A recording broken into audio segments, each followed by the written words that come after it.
Hi! In front of me is Samsung Galaxy A12s, and today I would like to show you how you can use sound recorder on this device. First of all, go into Play Store.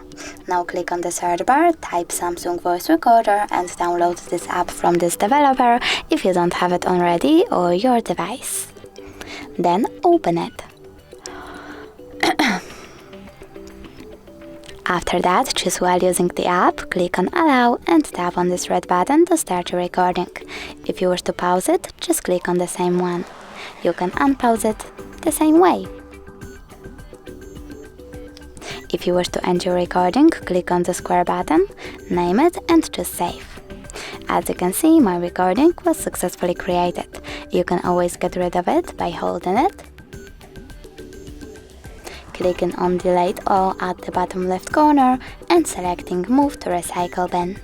Thanks so much for watching. If you enjoyed this video, don't forget to leave a like, comment and subscribe. Bye!